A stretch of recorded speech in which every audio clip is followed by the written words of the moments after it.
So, you want to launch a subscription box and don't know where to start? Girl, you are in the right place. I'm Julie Ball, a subscription box coach, and your host here at Subscription Box Basics, a podcast for new and aspiring subscription box entrepreneurs that want to avoid overwhelm. So grab a coffee, some pen and paper, and let's have some fun.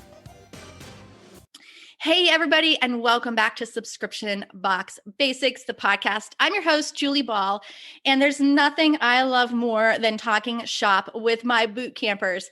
And I have a very special guest today. I would like you to welcome Lo Hickson from Passion and Growth. Welcome, Lo. I'm so happy to have you. I am so happy to be here. Julie and I were just talking before we started recording this about I've been a boot camper for a while now, over a year. And this is the first time we were really connecting face to face, getting to meet each other. And I feel like I'm kind of fangirling. It's so funny too, because we were talking before we started recording and we're like, let's just catch up a little bit. 30 minutes later, we're like, oh, we're supposed to be recording a podcast right now. So Lo is so much fun to chat with. And so a lot of people will be meeting you for the first time. So why don't you go ahead and tell everyone a little bit about yourself and your background? Sure. So as she said, my name is Lo. And so I started my subscription box in 2019, which is when I connected with Julie. But my background actually is my career prior to this. I was an ER trauma nurse. So I did that for 8 years. I have absolutely no business background. I don't even think I took a business class in college because I knew I wanted to be a nurse and that was the path I took. So all the business things I've had to learn has been very new to me. But I transitioned actually into doing my business full time now. But thank goodness for Julie and her boot camp, because I'm so glad she had the little things such as what do you do, like an LLC or a sole proprietorship? Here's links to find out, because I looked at that stuff and it might as well have been written in a foreign language. So thank goodness you have the foundation for people who might not have any business background, because that was me. Awesome. And so you're based out of Austin, right? Yes. So I'm in Austin, Texas. I've never been to Austin and I'm dying to go. And I know Create Joy is based there. So I foresee when travel gets a little more flexible, I foresee a business trip there. Oh, come on. That would be so much fun. Come take a trip. We can go tour Create Joy. There's some other, I know, established boxes here in Austin that are founded here. So we could have a whole subscription box little thing here in Austin. How fun would that be? Okay, so you are a former nurse. You had no business background. And I think I remember hearing you tell the story of you got your idea, and I want to hear your launch story in a minute, but you got your idea and you decided very quickly to join boot camp and to move forward, right? So you're super fast action taker. Oh yeah. I don't like to, I'll say this. I don't like to fiddle fart around. I like to just do it. I love that. And I think that's super relatable. There's so many ambitious women that, I always say, don't sit on a moneymaker idea and let someone else get there first. And I do also think there's room for everyone. But man, when I get an idea, I'm like you, I just like to run with it. So okay, tell everyone about Passion and Growth, your subscription box, and specifically who you serve and what problem you solve with it. Awesome. So like she said, I am the founder of Passion and Growth. And so our box is a monthly subscription box for women. And our mission is to help women fully accept, embrace, and love themselves unapologetically. So all of our items in the box are geared towards personal development and self-care. So really we're helping women just take that time to remind themselves that they, first of all, are a priority and they deserve to take time for themselves.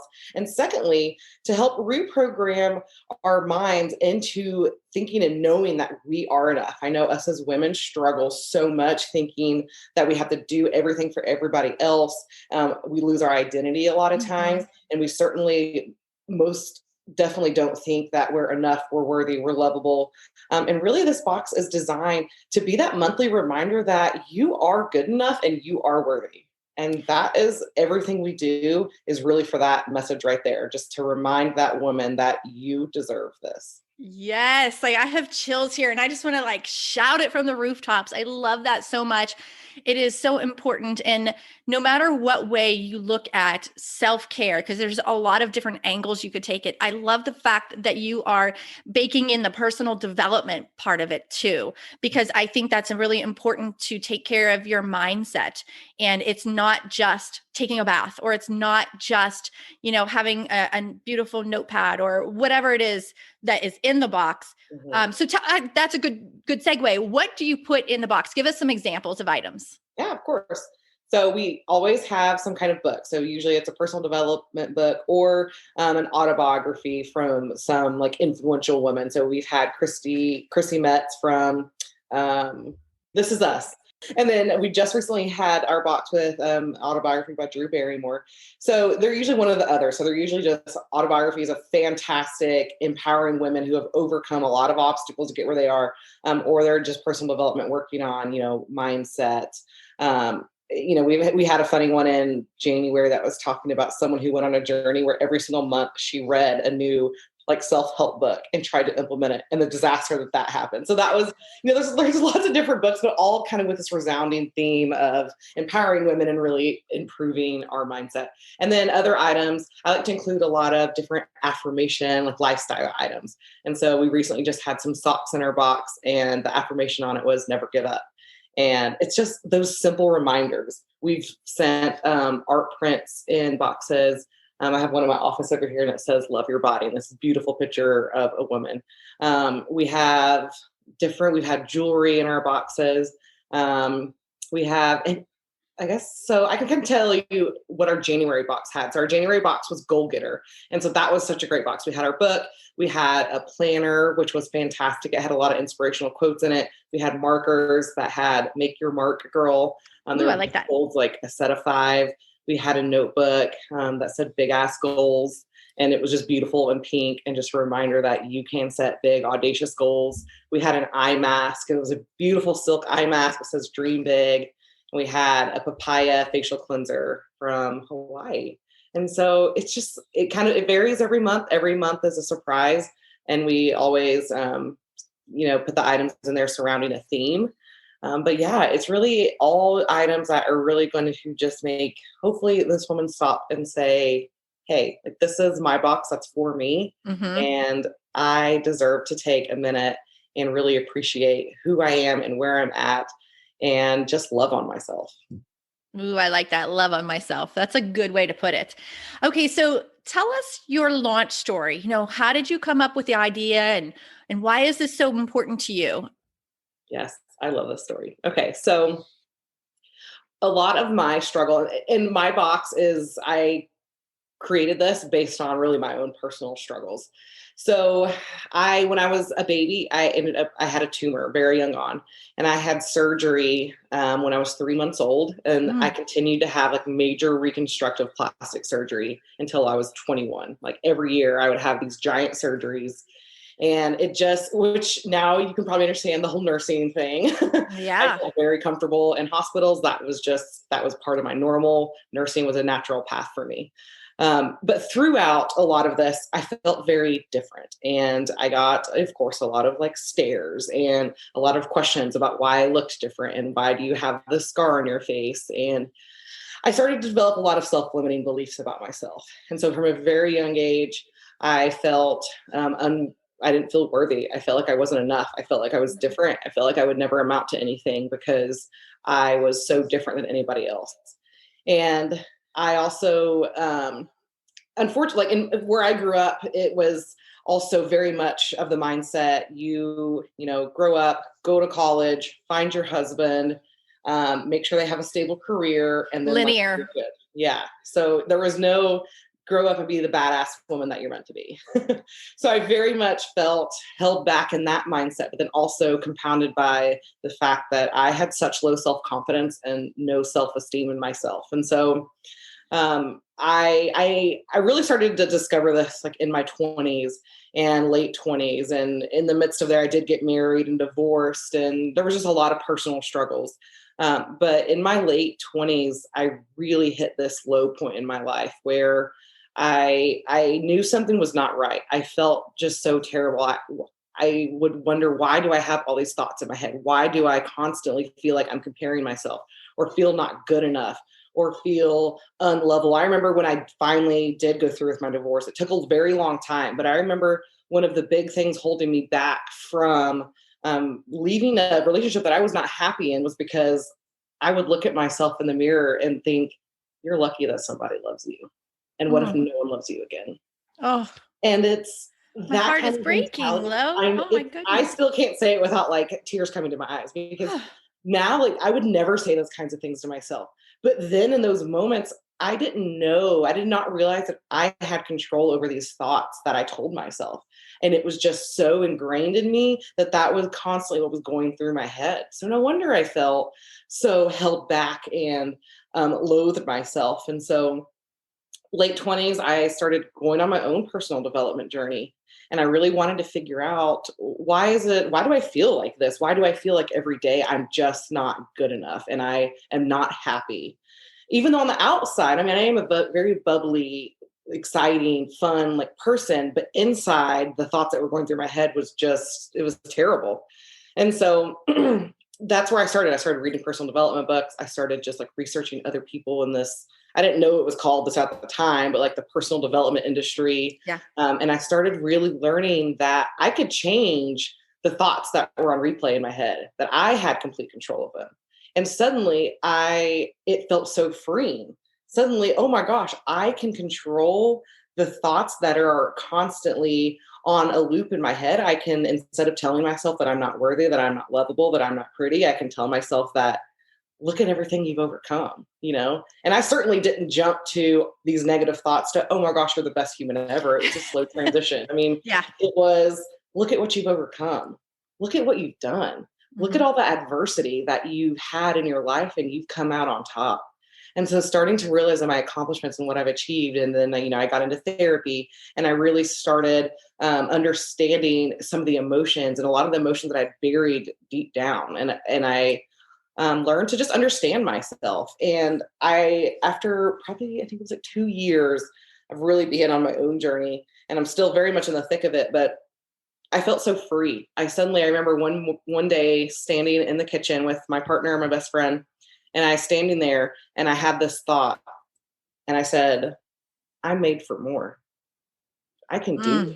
I can do more than what I've been doing now. And not that I haven't had like a great successful like career in life so far, but there's more here that I can do. Oh, And I remember they yes. just looked and they were like, okay, like I think they could see the shift. And I was scared to say that. I was scared to say that to two people who are very close to me, because what did that mean? What did that mean? I've always held myself back. I've always played small. What does I am made for more mean? And this was January of 2019. Okay. And so I knew I wanted to do something. I wanted to help women. During my journey, I felt very alone. Of course, like, I don't think these topics are talked about a lot. So I knew I wanted to help women in some way with the same journey that I had went on. And so ideas rolled around my head. I was subscribed to your box, Sparkle, Hustle, Grow. And so there was that entrepreneur spirit kind of, I think, growing. What could I do? What kind of business could I create? And I really didn't know. And then one day in September of 2019, we were at the winery. We were drinking bubbly and we were overlooking the vineyard. And I sat there with my friends, and I had been writing, you know, like a couple blog posts talking about it, being vulnerable with my story. And I had just received one of your boxes, Sparkle, Hustle, Grow. And it lights me up. I mean, every time I got your box, it just, the joy it brought me, it was for me, and it was something that I could enjoy and appreciate. And so I sat there thinking, and I told them, I was like, what if I combine a subscription box with personal development? And they just kind of looked at me like, okay, yeah, that sounds cool. And I'm like, what do you mean? This is genius. I think so many businesses start with that same conversation. What if fill in the blank? Exactly. And it was, you know, I was like, what, you guys are feeling this $1 million idea? And I was like, I don't care. And I came home, I kid you not, came home, Googled, how do I start a subscription box?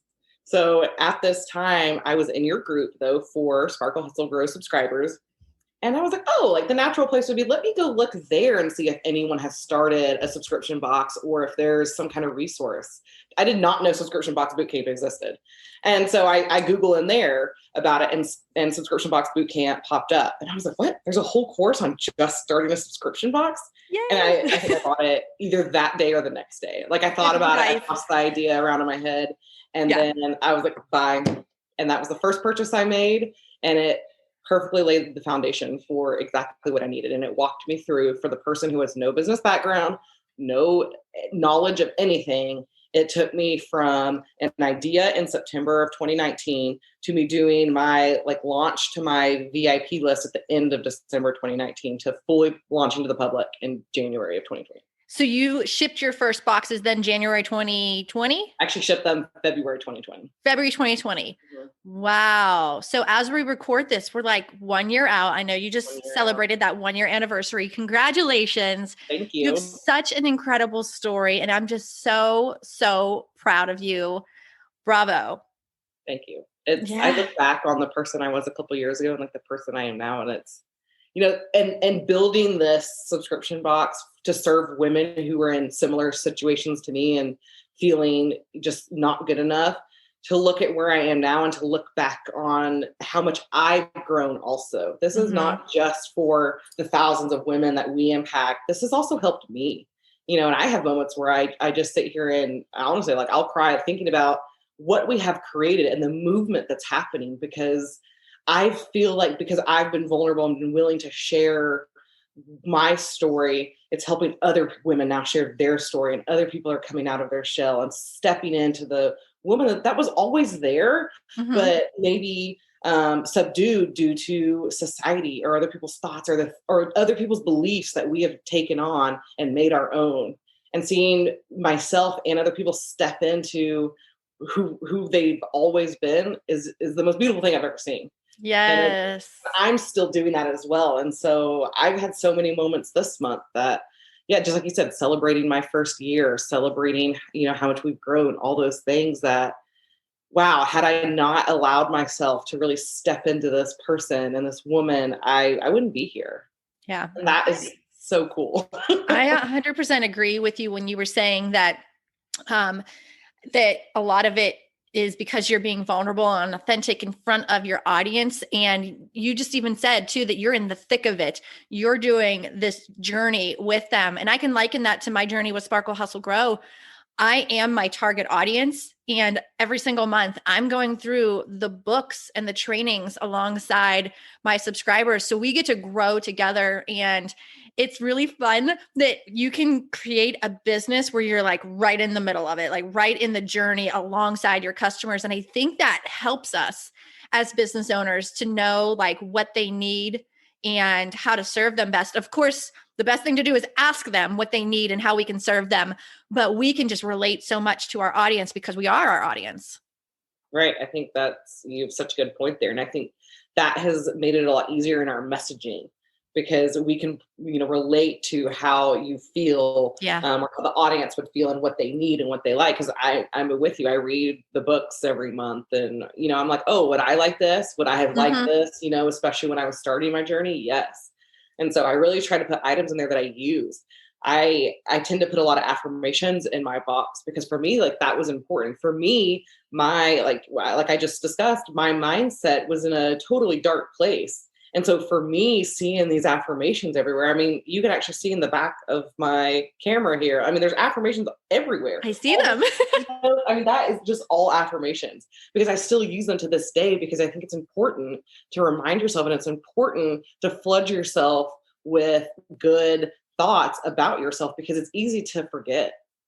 And that's why I pour into affirmations in my box, because I want other women to have that reminder. What if we're the only thing that month that reminds them that they're good enough? Yes. That's why I do that, because I might be the only person that's telling them, you're enough, you're worthy, you're beautiful, you're awesome. I love that. And to our listeners, put yourself in those shoes and say, what if what I send them is the only thing that helps them with the this XYZ problem. I love that point of view. Thank you for sharing that. Okay, so let's talk a little bit about, you told us how you came up with the idea and when you launched. What were some of your biggest challenges and how did you overcome them? Oh boy. Probably the biggest challenge was marketing. I was so confused with that. And marketing is one of those things, it is such a learned, I kind of want to say behavior, but a learned skill. It takes work and it takes time and it is not natural and it is not easy. And so that was probably my biggest struggle was how, like, what's the appropriate way to market? How do I reach people? How do I get people to follow me on social media? How do I get people on my email list? Oh, well, they're on my email list. What do I do with them now? Now what? Now you have to send newsletters and engage them. And that for me was probably the most challenging part because it felt very unnatural. We don't necessarily learn marketing in nursing. I Yeah. learned a lot of great communication skills with nursing, and that has helped tremendously, especially with customer support. But marketing is not something that was in my wheelhouse. And so I think luckily, again, I had your program to walk me through some of the basic steps. And some of those basic steps were set up your social channels, even if you don't have anything ready for your box yet. Yeah. The only thing I knew was who I was targeting. I knew the types of women I wanted to reach. And so I started just posting. This is what I plan on doing. This is what's coming. And I took them, and this is all advice from your course, but I took them on the journey of creating this box. Yes. And I showed them logos and I showed them colors. And I also just shared my story and really just took everyone from the journey from starting the idea to launching. And that's kind of the journey I took them on in my email as well, was I took people along that journey. And then in addition, I shared just tips and value. So that was the hardest thing for me. It felt very weird and very unnatural for me to quote market. And that's been something I've had to learn. And I've learned by doing. I mean, it would be interesting to go back and look at some of the first emails I sent. Or you're more than happy to go to Passion and Growth on my Instagram and scroll to the very beginning of my Instagram. By all means, if you're listening and uncertain where to start, go scroll to the beginning. It's a hot mess. And that's okay. Mine was too. Yeah, it was. You know what though? I 100% believe in progress over perfection, and just do it anyway. Like if you're afraid, do it anyway. I love what you were saying is like learn by doing, learn by watching, learn by investing in courses that are going to teach you. Like the people who are 1, 2, 10 steps ahead of you can help you not only do it well, but save you time and save you headaches by, making the mistakes that they made. 100%. Yeah. Well, I've definitely taken that motto, do it anyway, even if I don't know how to do it, because I would say about 100% of what I've had to do with this business, I have had no clue how to do it. Nice. And you just have to, just like you said, invest in yourself, invest in your business. I could not have done this as well. I mean, I guess I can't say I never could have done it because I might have figured it out, but I certainly would not have done it as well without investing in a course, in guidance, and other people who have taken the steps before me. And even though, I was not good at this at the beginning, I was not good at marketing, I was not good at advertising, but I did it anyway. Yeah. People always ask me all the time. So I do use Facebook ads pretty consistently for my business. And a lot of people will ask me, like how I do it and how did I teach myself? And a lot of people get frustrated because they've spent money and they don't get anything back initially. And I was talking to someone who I'm coaching the other day, and I actually went through and I told her, I was like, here, I'll give you some of my good campaigns that are wowing and great. And, oh, you spent this and you got 4 times ROI on it. Great. I was like, let me tell you about the ones that have gotten $0. Let me just share those with you. I was like, because if you go through my history of the last year, looking at my Facebook marketing and my ads, I was like, there are more campaigns that did not do well versus the ones that did. Right. But the thing is, you have to teach yourself. And now I know, do I still launch ad campaigns that totally stink? Yeah.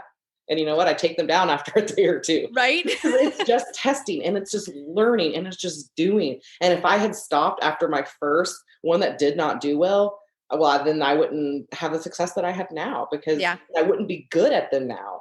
But it took a long time and it was painful. It was painful learning Facebook ads. I will be the first one to admit it. But again, this comes from, I invested in myself by buying your subscription box, and you had a training in there 1 month about Facebook ads. Nice. That is how I taught myself. I took that training, and again, I implemented to a T what they said. And it was from the, Facebook Ads Club, I think. Yeah. Successful Ads Club. Successful Ads Club. That's what it is. Tara. Yeah. Yeah. I implemented that exactly what she said. I watched the video. I would pause it. I would do it. I would watch it, pause, do. And I set it up exactly how she said. And that is how I learned. That's awesome. Like just like came full circle for you that right there. Yeah. Yeah. Awesome. That's crazy. I forgot that is exactly the course I took. And so even if you do get really good at Facebook ads, it's still a hard thing to do because they change. It seems like the algorithm every other week or month or whatever. So, or they add a new feature that you can test out. And I'm like, if one more platform and one more feature rolls out, my head's going to explode. It literally explode. And as we're recording this right now in February 2021, Facebook, there's lots of changes right now going with the Apple iOS update. And there's lots of just confusion and ads, I feel like, are kind of volatile right now. They are. It's a very confusing platform right now to be using. And so it's just part of it. Marketing's forever changing. Yeah. I mean, look at how marketing was 10 years ago versus marketing now. I mean, 10 years ago, Facebook ads didn't exist. And now there's Clubhouse. Yeah. You know, that people are using that as a form of marketing because they're developing real relationships and having big conversations over there. So, I have a love-hate relationship with Clubhouse, but maybe you might find, listeners, you might find me and Lo hanging out together on there sometime, right? I might have to do that. I have a love relationship with Clubhouse, but I like the audio only kind of like drop in chatting. It kind of feels very natural like this. Mm-hmm. I mean, I would say marketing on Instagram is still hard for me. Yeah. TikTok, I have not gone on that train. Me either. LinkedIn, I am like not really on that train either. And so there's so many different avenues. And I think this is also great to bring up. It's impossible to be everywhere. You can't be everywhere, because if you're everywhere, then you're not executing all of those, extremely well, especially if you're a solopreneur or if you have you and a small team. I mean, I have me and 2 people on my team, and we still can't be everywhere. And so we really had to pick and choose the platforms that we're going to be on. And so for us, ours is Pinterest, Instagram, and that's really it right now. And Facebook. And then I personally am on Clubhouse. Yeah. But we could not be everywhere. And I hire someone else to do my Pinterest. So that's actually another like third party I use to do that, because one person or 2 people or 3 people can't run everything successfully. Yeah. So don't feel like you have to be everywhere. Really think about where your target audience is going to be. Maybe poll them. I'm actually getting ready to send out a survey to my customers right now and ask them some of these questions also. Where do you hang out on social media? Where did you hear about us? Yeah. To make sure that we're actually on the right platforms that we need to be on and where our audience is. Good point. Yeah. So I just want to bring that up too, because when I started, I felt like I had to be doing everything. And it was a nightmare trying to be everywhere at once. I agree. And you get spread thin. Yeah. You only have so many hours in a day, and you want to make sure that what you're doing is actually bringing you like a return on your time. Your time is valuable. And you want to have a life outside of your business too. You want to have a life outside of your business. You want to be able to go to the wineries and sit bubbly and come up with ideas. That's right. Nice. Okay. So what's one of your favorite things, real quickly, about working in the subscription box industry? Oh my gosh, that's a great question. One of my favorite things. I like curating the boxes. It's so much fun. Especially because, again, I am my ideal client, and getting to connect with other vendors and get samples of products and just curate this experience is hands down my favorite thing. I love spending all day and just like searching products and ideas. And it would be lovely if, we weren't still like in a pandemic and we could be out and about at markets and, doing a lot of in-person stuff. But it's fun. It is fun to curate a box. And that has brought me the most joy with this progress. And to think about how the items you select are going to impact other people. There's nothing like it. It's amazing. Yeah. It's like shopping for your friends. Yes. Right? You're constantly curating just like the perfect gift to give to your friend. Exactly. Okay. Last question. What is one piece of advice you can share with new and aspiring subscription box business owners? Oh, yes. I honestly would say my advice is if you have an idea and the need is there, don't wait. Don't wait. You do not have to have a plan perfectly executed. You do Mm-hmm. not have to have the next 6 months planned out, the next year, the next 2 years. I heard a wonderful quote the other day that said, you don't have to be able to see the entire staircase. You just have to be able to see the first step. Ooh, I like that. And that's what I would encourage you to think about, because as an entrepreneur, there are going to be a million things that you do not know how to do. And that is okay. That is Mhm. the journey of most people. So all you have to do is, what's the next step? So kind of figure out for you what that is. If you have an idea, you're thinking about this would be a good idea, maybe you do some market research, you validate that idea, and then you figure out what your next step is. What is your next step? Do you buy domain? Do you create your business name? And then just move forward. Yeah. Do not think you have to have a whole plan laid out. You don't need the whole staircase, just the next step. I love that quote. We'll definitely put that one in the show notes. Yeah. So, all right, wrapping it up, where can people follow you online? Where do you hang out? I know you said you hang out on Instagram a lot. So, tell us where they can find you. So we're on every platform at Passion and Growth. So we're on Mhm. Facebook at Passion and Growth, Instagram at Passion and Growth. And then me personally, if you want to follow me and like behind the scenes and my journey, I am at the Low Michelle on Instagram, and that's where I hang out the most. And then Very I'm also cool. on Clubhouse at the Low Michelle. Okay, yeah, and we'll share all that in the show notes. And where can they you said passionandgrowth.com, right? Is the Yes. website? Okay. Yes, website is passionandgrowth.com, and currently we are running a promotion that you can get your first box 50% off if you subscribe to a 6 or 12-month plan. Ooh, I like that. And with Valentine's Day coming up, which I guess by the time this airs, Valentine's Day will be over, but that's okay, because there is always time for you to love your damn self. That's right, girl. What a good note to end on. That is so, so true. All right. Thank you, Lo, so much for hanging out with me, for sharing your incredible story and just inspiring others. I'm sure after listening to this, there's going to be some action takers like moving and shaking. So thank you for that. Of course, you're welcome. Thank you so much for having me on this. This was absolutely perfect. Yes. And you are one of my star students in Subscription Box Bootcamp. So thank you for that and for always sharing about that. All right, friends, I hope you enjoyed this story, this podcast, and you're feeling inspired to take some action.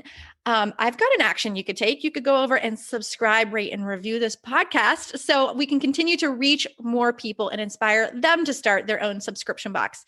Thank you, as always, for joining us, and we'll see you in the next episode.